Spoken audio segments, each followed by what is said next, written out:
Hello students, मैं ऋषि एक बार फिर आप लोगों के साथ कुछ एक इम्पॉर्टेंट कंसेप्ट लेके free body diagram connected motion की आज हम लोग कुछ एक बात करते हैं कि न्यूटन्स थर्ड लॉ पे जो हमने पढ़ा था। Newton's third law, every action has their equal and opposite reaction, वो किस तरह से एक्ट होता है, एक्शन और रिएक्शन कैसे वर्क करता है, कनेक्टेड मोशन का कंसेप्ट। आज हम कुछ एक बेसिक कंसेप्ट इस पर बात करेंगे।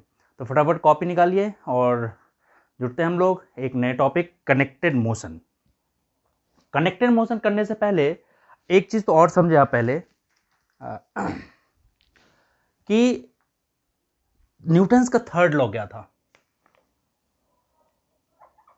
थर्ड लॉ था every action has their equal and opposite reaction. Every action has their equal and opposite reaction, लेकिन एक्शन और reaction on two different bodies. Action जिस पे होता है, रिएक्शन दूसरे पे होता है। मैंने इसको हिट किया, एक्शन इस पे हुआ, रिएक्शन मेरे हाथ पे हुआ। हम लोग we jump on the bank of river from the boat. Action पहला होता है जंप करना, रिएक्शन बोट का पीछे जाना।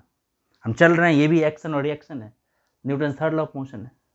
तो every action has their equal and opposite reaction, और एक्शन और रिएक्शन दो डिफरेंट ऑब्जेक्ट पे होता है, इस बैलेंस होता है। और सपोज करो कि एक ऑब्जेक्ट है जिसका वेट क्या है, mg डाउनवर्ड हो रहा है, इसका नॉर्मल रिएक्शन r ऊपर है। एक्शन इसमें क्या हो रहा है, इसमें एक्शन ये हो रहा है, इसका वेट वर्टिकली डाउनवर्ड, ये जो टेबल है उस पर। रिएक्शन क्या है, ये टेबल इसको अपवर्ड एक रिएक्शन फोर्स दे रहा है। ठीक है, सपोज करो कि हम लिफ्ट में जाते हैं, मैन इन अ लिफ्ट। क्या देखा होगा हमने, एक और एग्जांपल देखते हैं। जैसे ये दो ऑब्जेक्ट है, ये ए और बी। ए है, बी को इधर फोर्स लगा रहा है, force on B by A, action. तो रिएक्शन में बी इसको अपोजिट डायरेक्शन में फोर्स लगा रहा होगा, force on A by B. तो third law, every action has their equal and opposite reaction. ठीक है, अब एलिवेटर का कंसेप्ट समझो, या मैन इन अ लिफ्ट, इसमें लिफ्ट के केस में कह सकते हैं। पहला केस है लिफ्ट एट रेस्ट, ये रेस्ट में है, लिफ्ट जो है रेस्ट में है। तो इसमें ये जो ऑब्जेक्ट है, इसका वेट mg और नॉर्मल रिएक्शन r। ये पेन है, पेन मेरे हाथ पे, एक्शन क्या हो रहा है इसमें, पेन मुझे नीचे दबा रहा है, ये पेन मेरे हाथ को नीचे लगा रहा है, फोर्स, ग्रेविटेशनल फोर्स इस पेन को नीचे खींच रहा है। रिएक्शन क्या है, रिएक्शन है कि मेरा हाथ इसको वर्टिकली अपवर्ड एक फोर्स दे रहा है, जिसपे बैलेंस है। अब ये ऊपर अगर जा रहा है, इसका मतलब ये हुआ कि इसका जो एक्शन फोर्स था उससे ज़्यादा रिएक्शन फोर्स है, वर्टिकली अपवर्ड, जिसको हम अपरेंट वेट भी कहते हैं, अपवर्ड फोर्स है। अगर ये रेस्ट पे है, इक्विलिब्रियम में, इक्विलिब्रियम का मतलब है जितना एक्शन फोर्स है नीचे, रिएक्शन इस पर उतना ही लग रहा है, इसलिए नेट फोर्स जीरो। ये मूव नहीं कर रहा कि मतलब एक्शन और रिएक्शन दोनों इक्वल है। लिफ्ट एट रेस्ट, देयरफॉर इसको इक्विलिब्रियम भी कहते हैं, at equilibrium r equals to mg। r यहां पे अपरेंट वेट भी आएगा, इक्वल्स टू एक्चुअल वेट। ठीक है, apparent weight equals to actual weight. ये पहला केस था। दूसरा केस है lift is moving upward, upward move कर रहा है, यानी ये जो लिफ्ट है ये ऊपर की तरफ सपोज करो कि ए एक्सलेशन से मूव कर रहा है। इस केस में अपरेंट वेट कितना होगा, इसका वेट वर्टिकली डाउनवर्ड mg और ये नॉर्मल रिएक्शन r। इस केस में ये ऊपर की तरफ मूव कर रहा है पेन, इसका मतलब है कि ये जो वर्टिकल डायरेक्शन में जो अपवर्ड फोर्स है ज्यादा है। कितना ज्यादा, तो ये पेन का जितना वर्टिकल डाउनवर्ड फोर्स है उसको माइनस कर दो। इसमें जो फोर्स लग रहा है, ये फोर्स लग रहा है r minus mg, r apparent weight, ठीक है, mg, and force, net force, force equals to mass into acceleration, that equals to r minus mg, therefore r equals to क्या हो जाएगा, mg plus ma, यानी r that is apparent weight is greater than that of actual weight, actual wait तो mg था, इसमें add हो गया ma। तो जब ऑब्जेक्ट ऊपर की तरफ जा रहा है तो सिंपली देखो, जब ऑब्जेक्ट ये ऊपर की तरफ जा रहा है तो नेट फोर्स कितना इसमें ज्यादा लग रहा है, तो ऊपर वर्टिकल डायरेक्शन में फोर्स है आर और नीचे mg, तो r minus mg that is net force. यही थर्ड केस देखो, lift is moving downward. Third case, lift moving downward, downward आ रहा है। अब इस केस में क्या होगा, ये डाउनवर्ड ए एक्सलेशन आ रहा है, सपोज करो इसका weight mg, normal reaction r। अब डाउनवर्ड आ रहा है, ये मेरे हाथ जो है ना 10 kg तक झेल सकता है, अगर मैं 15 kg रख दूं तो क्या होगा, नीचे ही आएगा। तो डाउनवर्ड अगर आ रहा है तो इसका मतलब क्या है, इसका जो अपवर्ड फोर्स है उससे ज्यादा फोर्स लग गया। तो कितना ज्यादा फोर्स लग गया, तो नेट फोर्स इसमें जो निकल जाएगा ये हो जाएगा mg minus r, and force क्या हो जाएगा, मास into acceleration that is mg minus r। ठीक है, अब r को इधर ले आओ तो एपरेंट वेट हो जाएगा mg माइनस ma, यानी एपरेंट वेट जो है एक्चुअल वेट से कम हो जाएगा। Apparent weight less than that of actual wait. अब यही अगर फ्री फॉल हो जाए, चौथा case for free fall. Free fall में क्या होगा, ये जो लिफ्ट है, ये लिफ्ट ए एक्सेलरेशन से नीचे आएगा, ए की जगह पे जी हो जाएगा। तो जब जी हो जाएगा तो आर इक्वल टू क्या हो जाएगा इसमें, m g minus g, g minus g that is 0। तो जब फ्रीली फॉल करेंगे तो आप वेटलेस फील करेंगे। वेटलेसनेस कंडीशन ये होता है। आप जाइंट व्हील में जब आप बड़े वाले झूले में झूलते होंगे, जब नीचे की तरफ आ रहे होंगे तो आपको लगा कि हम हवा में उड़ रहे हैं, मतलब आपका वेटलेस फील करेंगे आप। वेटलेसनेस का कंसेप्ट है। और यही जो कनेक्टेड, इसी थ्योरी को हम थोड़ा सा यूज करेंगे कनेक्टेड मोशन में। बस ये ध्यान रखना है कि डायरेक्शन, जिस डायरेक्शन में ऑब्जेक्ट मूव किया, मतलब उसमें नेट फोर्स उधर ज्यादा है। ठीक है, तो पहला था एट रेस्ट, रेस्ट मतलब इक्विलिब्रियम। इक्विलिब्रियम में apparent wait and actual wait दोनों इक्वल होगा। Lift is moving vertically upward, इसका मतलब है इसमें आर ज्यादा है, mg कम है, तो नेट क्या हो जाएगा r minus mg। Lift vertically downward, तो मतलब mg ज्यादा लग गया इसके रिएक्शन फोर्स से, तो mg माइनस आर। तो यही केस अभी तक था। अब देखो, अब इसी को मैं कनेक्टेड मोशन में लेके आ रहे हैं हम लोग। फिर नेक्स्ट क्लास में क्वेश्चन भी करेंगे आज कनेक्टेड मोशन।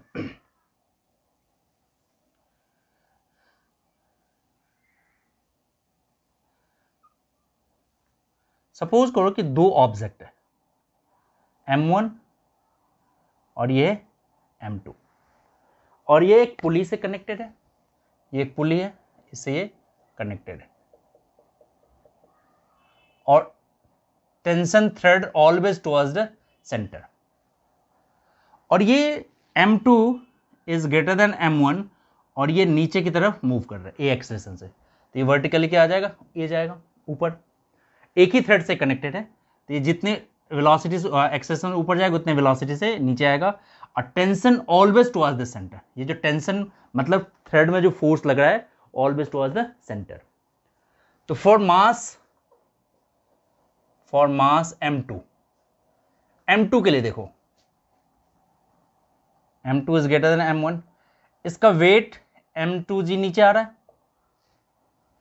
इसका वेट m2g नीचे आ रहा है, और इसमें टेंशन ऊपर लग रहा है। वही सेम कंसेप्ट, ये जो हमने किया था mg और ये r अगर नीचे आ रहा है तो mg माइनस r। यहां पे तो ये हो गया, इसका m2g नीचे लेके आ रहा है, r ये टेंशन ऊपर खींच रहा है, नेट फोर्स इसमें क्या आ जाएगा फॉर मास m2, ये हो जाएगा m2g माइनस टेंशन। और m2g नेट फोर्स, फोर्स किस पे, तो m2 पे, इसलिए फोर्स को लिखते हैं मास into acceleration that is m2g minus t। ये पहला इक्वेशन। अब फॉर मास m1, इसका भी वेट वर्टिकली डाउनवर्ड ही है m1g, and next case for mass m1 के लिए क्या कंसेप्ट आएगा, अब ये नीचे आ रहा है, ये ऊपर जा रहा है, इसमें ये टेंशन ज्यादा है, नेट फोर्स इसमें लग जाएगा टेंशन माइनस m1g। अब टेंशन क्या हो गया, मास इसका फोर्स क्या हो गया, मास into acceleration T minus m1g। अब इस दोनों इक्वेशन को सॉल्व करके हमें a और t फाइंड कर लेना है। अब सपोज करो ये इक्वेशन सेकंड है, ठीक है, दोनों इक्वेशन का ऐड करो, 1 एडिंग सेकंड, ऐड करोगे तो ये यहां से ऐड हो गया तो क्या हो जाएगा, a कॉमन आएगा m1 प्लस m2, और इधर ऐड होगा तो ये प्लस टी, ये माइनस टी कैंसिल हो जाएगा, हो जाएगा m2g माइनस m1g। देयरफॉर आप एक्सेलरेशन यहां से, एक्सेलरेशन कितना आ जाएगा, एक्सेलरेशन आ जाएगा m2 minus m1g upon m1 plus m2। यानी इस एक्सेलरेशन से ये ऑब्जेक्ट जो है वर्टिकली डाउनवर्ड फॉल करेगा, ठीक है।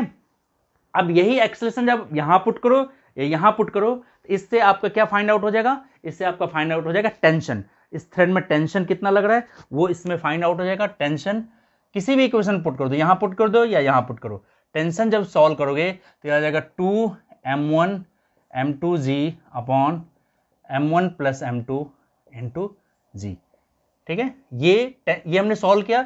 इस a की वैल्यू या तो यहां पुट करो या कहीं भी इक्वेशन पुट करके आप a और g की वैल्यू फाइंड करेंगे।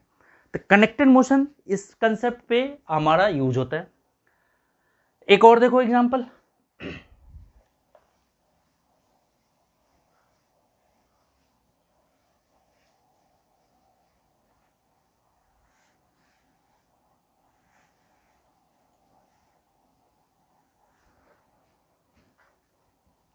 अब देखो इसी एक दूसरा कंसेप्ट हम लेते हैं।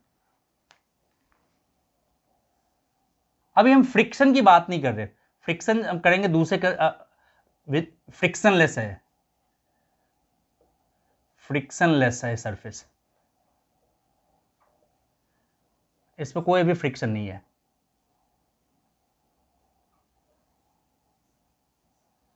अब यहां पे देखो ये है हमारा m2, ये हमारा m1, tension always towards the centre, ये टेंशन है। अगर ये नीचे की तरफ a एक्सेलरेशन से आ रहा है, अब इसका वेट किधर एक्ट होगा, m2g वर्टिकली डाउनवर्ड। तो फॉर ब्लॉक या मास m2 के लिए देखो नेट फोर्स क्या हो जाएगा, m2g माइनस टेंशन, ये नीचे की तरफ आ रहा है इसलिए ये ज्यादा है, टेंशन माइनस कर दिया, एंड फोर्स किस पे, इस ऑब्जेक्ट पे, तो क्या हो जाएगा ये m2a equals to m2g minus t, पहला कंसेप्ट। अब यहां पे देखो, अब यहां पे टेंशन तो ये पुल कर रहा है, अब इसका वेट तो वर्टिकली डाउनवर्ड है ही m1g, इसी का नॉर्मल रिएक्शन आर है, तो इसमें जो टेंशन लग रहा है यही टेंशन इसको मूव करा रहा है। तो फॉर ब्लॉक m1 तो tension equals to net force mass into acceleration. अब इस दोनों को आप यूज करके इसमें a और g जो भी आपको फाइंड करना है, आप टेंशन फाइंड करना है, आप इजीली फाइंड कर सकते हैं, ठीक है। नेक्स्ट कंसेप्ट, अच्छा जी एक चीज बताओ, विच इज इजियर, क्या इजी होगा, किसी चीज को पुश करना या पुल करना,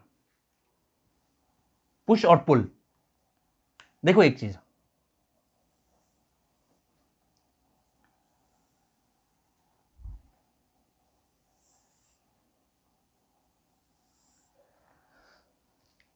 इसका वेट mg, दो आइडेंटिकल बॉडी है, ये भी m है ये भी, इसका भी वेट mg, इसको मैं पुल कर रहा हूं और इसको पुश कर रहा हूं, ठीक है। पुल किया मतलब आपने ये फोर्स लगाया, ठीक है। तो क्या होगा, इस फोर्स का जो ये जो फोर्स आपने लगाया, यहां सपोज को थीटा एंगल से फोर्स लगाया, इस फोर्स का कंपोनेंट टूट गया, वेक्टर के अलोंग, वेक्टर में जो आपने पढ़ा था, जब भी फोर्स लगेगा इसका कंपोनेंट टूट गया, ये थीटा है, ये क्या हो जाएगा आपका एफ कॉस थीटा और ये एफ साइन थीटा। अब इसका नॉर्मल रिएक्शन भी यही था आर। इस केस में क्या होगा, इस mg को क्या बैलेंस कर रहा है, ये mg को बैलेंस कर रहा है आपका r plus F cos theta, ठीक है, तो देयरफॉर एपरेंट वेट आर क्या हो जाएगा इसमें, mg minus F cos theta, mg से कम हो गया, यानी apparent weight less than actual wait, यानी किसी भी चीज को जब आप पुल करोगे तो उसका एपरेंट वेट जो है एक्चुअल वेट से कम हो गया। अब दूसरा देखो, अब इस केस में हमने इसको पुश किया, इधर की तरफ पुश किया, ये पुश किया, अब ये थीटा एंगल से फोर्स लगा दिया इसमें, इधर पुश कर रहे हैं हम, धक्का दे रहे हैं, ये डायरेक्शन है, इसका दो कंपोनेंट टूट गया, फिर से ये थीटा है तो ये थीटा हो जाएगा, ये हो जाएगा एफ कॉस थीटा और एफ साइन थीटा, इसका ये नॉर्मल रिएक्शन, ये आर ऊपर है। अब यहां पे देखो इक्विलिब्रियम में क्या होगा, r equals to m g plus f sine theta, m g plus f theta ये है ना, ये थोड़ा सा इसमें भी एफ साइन थीटा आएगा, ये थोड़ा सा उल्टा लिख दिया था मैंने, ठीक है, क्योंकि ये साइन है तो आर प्लस ये साइन थीटा, तो m g plus f sine theta. अब यहां पे क्या देखा आपने, m g plus f sine theta, यानी ऑब्जेक्ट का एपरेंट वेट बढ़ गया, एक्चुअल वेट से बढ़ गया, तो कौन सा इजी हुआ, इसमें एपरेंट वेट बढ़ रहा है, इसमें एपरेंट वेट कम हो रहा है, इसलिए पुश जो है ना, पुश जो है टफ होता है एज कंपेयर टू पुल, इसलिए किसी भी चीज को पुल हमें इजी पड़ता है, तो pull is easier than push because in the process of push, pull के प्रोसेस में आपका पुश जब किसी ऑब्जेक्ट करेंगे आपका वेट जो है ऑब्जेक्ट का बढ़ जाएगा, और पुल के केस में ऑब्जेक्ट का एपरेंट वेट जो है वो कम हो जाता है, ठीक है, तो पुल करना किसी भी चीज को इजी हो जाता है। और एक और एग्जांपल देखते हैं इसमें, ठीक है, एक एग्जांपल देखते हैं, देखो बहुत तरह के कंसेप्ट है इसमें, अभी फ्रिक्शन भी आएगा, फ्रिक्शन जब हम यूज करेंगे तब क्या होगा, अभी तो विदाउट फ्रिक्शन की बात कर रहे हैं, फ्रिक्शन लेस सरफेस की बात कर रहे हैं, फ्रिक्शन है ही नहीं। सपोज करो दो ऑब्जेक्ट है, ठीक है, ये है 20 kg और ये है 10 kg और ये थ्रेड से कनेक्टेड है।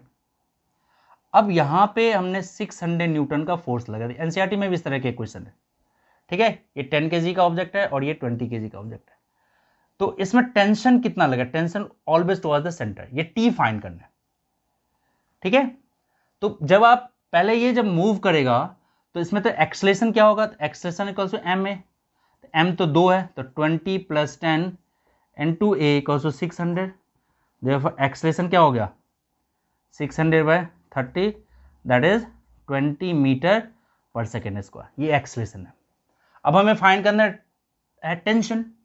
अब यहां पे आ जाओ, इसमें फोर्स किधर लगा, इधर, ऑब्जेक्ट इधर की तरफ मूव कर रहा है, तो इसमें टेंशन किधर लग रहा है, अपोजिट, 600 न्यूटन इधर, तो नेट फोर्स क्या हो गया फॉर ब्लॉक 10 kg, 10 kg के लिए एफबीटी देखो, अगर इसमें ब्लॉक, इसमें देखिए, इसमें लग रहा है 600 न्यूटन, इधर है टेंशन, और ये ऑब्जेक्ट इस डायरेक्शन ऐसे ही मूव कर रहा है, कितने एक्सेलेरेशन से 20 मीटर पर सेकेंड स्क्वायर से, इसमें नेट फोर्स क्या हो गया, अगर इधर मूव कर रहा है तो 600 माइनस टी,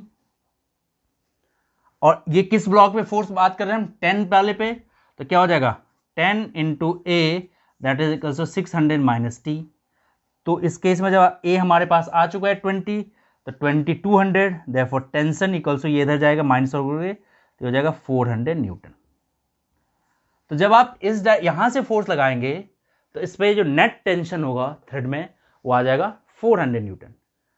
अब अगर मैं फोर्स इस डायरेक्शन में लगाऊं, फॉर ब्लॉक 10 की जगह पर 20 kg, अगर हम इसमें लगाएंगे फोर्स तब क्या होगा, तब टेंशन फिर से चेंज होगा, अब 600 इसमें लगा दिया 20 वाले में, ठीक है, अब ये 10 kg, एक्सलेशन दोनों केस में रिमेन सेम, तो इस केस में क्या हो जाएगा 20 वाले में एफबीटी जब बनाएंगे तो ये हो गया 600 न्यूटन, टेंशन इसमें ये, ऑब्जेक्ट अब इधर की तरफ मूव कर रहा है, एक्सलेशन वही है 20 metre per second, 20 metre per second square, तो क्या हो जाएगा इस केस में नेट फोर्स हो जाएगा 600 माइनस टेंशन यहीं होगा, और इसमें फोर्स क्या है, ये 20 kg ऑब्जेक्ट है, तो 20 × 600 - T, therefore T equals to 200 newton. तो इस तरह के क्वेश्चंस एक और देखते हैं, एनसीईआरटी में एक और क्वेश्चन है, कनेक्टेड मोशन का आपको ध्यान रखना है क्वेश्चन।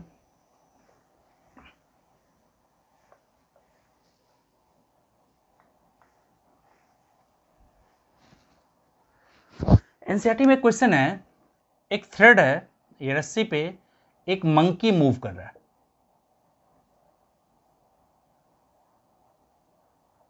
ठीक है, और ये जो रस्सी बंधा हुआ है ये मैक्सिमम कैपेसिटी 600 न्यूटन तक झेल सकता है, और ये मंकी है, मास ऑफ मंकी, ये 40 kg का एक मंकी, कभी इस पे ऊपर जाता है, कभी एक नीचे आता है। तो कह रहा है कि थ्रेड पे क्या होगा, थ्रेड की जो मैक्सिमम कैपेसिटी है दैट इज 600 न्यूटन, 600 न्यूटन से ज्यादा ये नहीं झेल सकता। अगर ये पहला केस लें कि मंकी ऊपर की तरफ जा रहा है 2 मीटर पर सेकेंड स्क्वायर से, ऊपर की तरफ जा रहा है, तो जब अभी हम लोगों ने पढ़ा था क्या कंसेप्ट आया था, जब ऊपर की तरफ मूव कर रहे हैं तो यहां पे देखो ये ब्लॉक है, ये नॉर्मल रिएक्शन R था, इसका वेट mg था, ऊपर की तरफ a एक्सेलरेशन से जा रहे हैं, तो हमारा कंसेप्ट क्या था, नेट फोर्स क्या हो जाएगा था R minus mg, and force क्या था, mass into acceleration equals to R minus mg, therefore R equals to ma plus mg, यानी एपरेंट वेट ये था ma प्लस mg। तो मंकी भी ऊपर की तरफ जा रहा है, तो मंकी का एपरेंट वेट कितना हो जाएगा, R equals to ma plus g, a mass of monkey that is 40, a है 2 और ये g हमारा 10,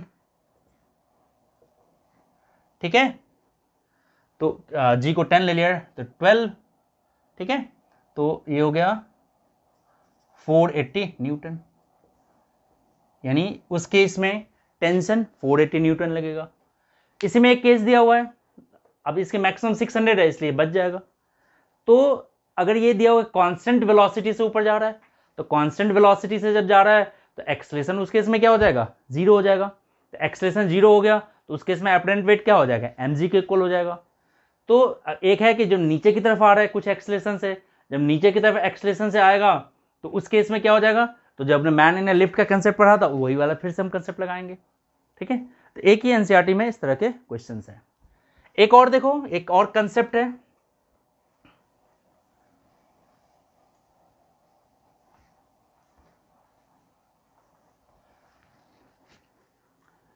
एक और कंसेप्ट है, ये ब्लॉक हैंग किया हुआ है, सपोज करो कि 10 kg का एक ब्लॉक है, ठीक है, इसके सेंटर में हमने फोर्स लगा दिया,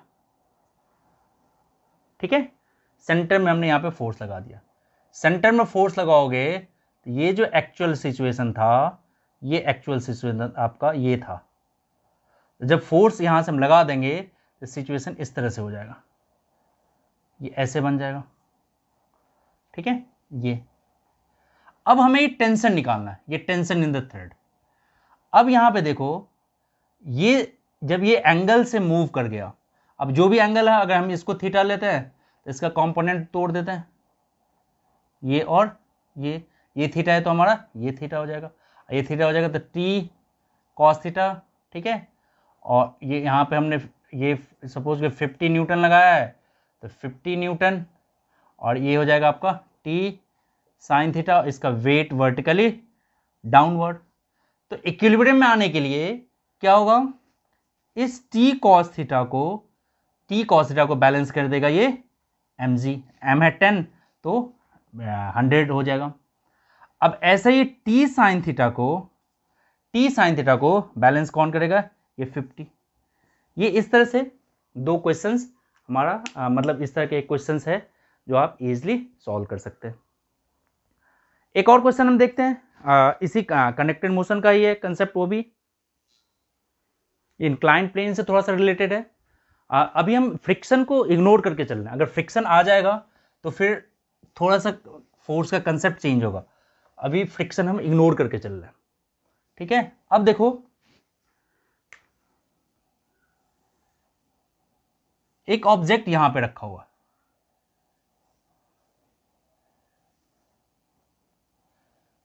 और ये कनेक्टेड है यहां से, इस ब्लॉक से कनेक्टेड है, ठीक है। ये है M1, ये हमारा M1, इसको ले लिया M2 और ये नीचे की तरफ A एक्सलेशन से आ रहा है।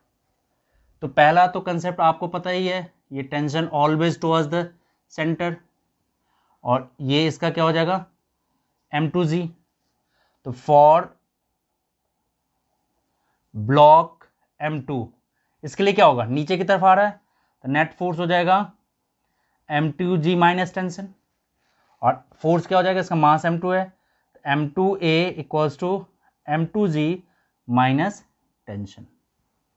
अब यहां पे देखो इसका वेट वर्टिकली डाउनवर्ड एक्ट हो रहा है, लेकिन सम एंगल से, ये एंगल थीटा है, तो इस वेट का पहले कंपोनेंट हमने तोड़ना होगा। ये थीटा है तो ये भी थीटा, और ये हो जाएगा mg cos थीटा, और ये हो जाएगा mg sin थीटा, और ये normal reaction always perpendicular to the surface, तो सरफेस ये। अब यहां पे ध्यान से देखो, ये जो टेंशन है ये इसको इधर की तरफ पुल कर रहा है क्योंकि ये नीचे आ रहा है। अब इस टेंशन का अपोजिंग फोर्स कौन सा है, ये mg sin थीटा। तो